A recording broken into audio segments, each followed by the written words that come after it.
พ่อเคยมางานเลี้ยงอยู่ภัตตาคารลูเซียโนเด้เนาะ เป็นครั้งทำอิฐที่ว่าแม่แก้วได้มาเนาะอยู่บนนี้บนจอดรถมันก็สิบ่หลายต้องมา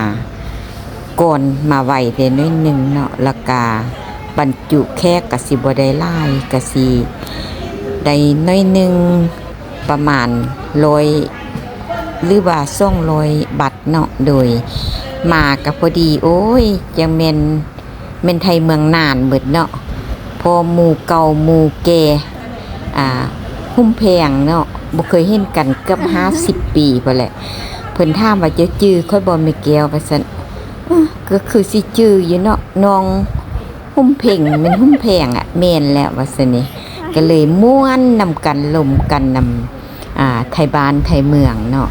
เพราะว่าฮู้จักกับนางท้องเนาะเพราะว่า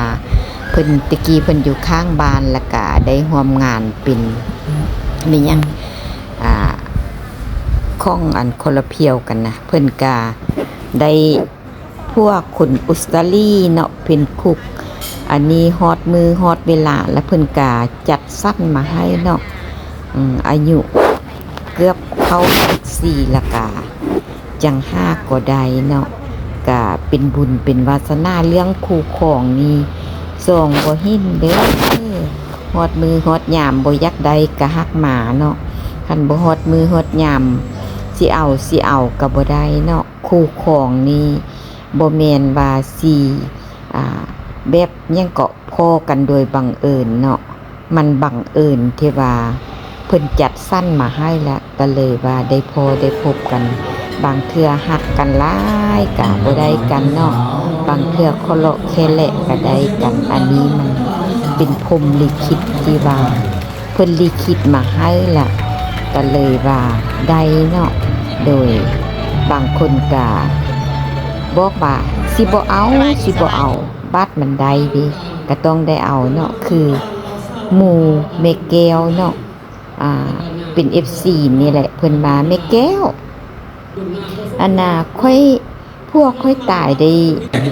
19 ปีแล้วค่อยว่าสิบ่เอาผัวว่าซั่นป้าเธอจนมาฮอดอายุอันน่ะ66พอมาเอาผัวค่อยอายุ70 ปีว่าซั่นอันน่ะทำอิดเดี๋ยวได้ก็ว่าสิบ่เอาฮอดมือฮอดยามแล้วมันก็ได้เด้อเดี๋ยวเยซูว่าเด้อแม่แก้วว่าบ่เอานั่นน่ะเบิ่งไปก่อนเอาแต่บุญวาสนาว่าฮอดได้ก็สิฮอดทันแหละแม่แก้วก็ว่าจังซั่นแหละเนาะอันนี้มันก็บอกบ่ได้คันยังมีกรรมอยู่ก็สิได้ใช้กรรมคันหมดกรรมหมดเวรก็สิบ่ได้ใช้เนาะอันนี้ก็เว้าบ่ได้เนาะฮอดมือฮอดยามมาบ่เอาบ้านมันได้นี่ก็สิว่าเนี่ยได้เนาะหมู่ก็สิเว้าให้คันเอาเนาะบางคนก็ถามว่าแม่แก้วคือบ่เห็นอันน่ะพวกแม่แก้วออกอันน่ะนำเดโอ้พอถึงเพิ่นเสียชีวิตได้6 ปีแล้วเนาะแม่แก้วจังมาเฮ็ดอันซ่อนหยิบสิ้นปีฮอดเท้าปัจจุบันนี้โดยอันนี้ก็เป็นเรื่องราวของคู่ของเนาะคู่ของที่ว่าเพิ่นจัดสั้นมาให้บ่เอาก็ต้องได้เอาเนาะโดยงานนี้ก็เป็นงานที่ว่าม่วนฮู้จักทางฝ่ายชายฮู้จักทางฝ่ายหญิงเนาะเอาไปเอามาแล้วนางทองเพิ่นก็ได้เป็นไทยเมืองน่านได้มีไทยปักเนินเนาะพวกเพิ่นเป็นคุกอยู่ออสเตรเลียไทยปักเนินเนาะก็เลยว่าได้เป็นพี่เป็นน้องกันอีกตึงฮู้จักกันนำเบิดทุกคนเลย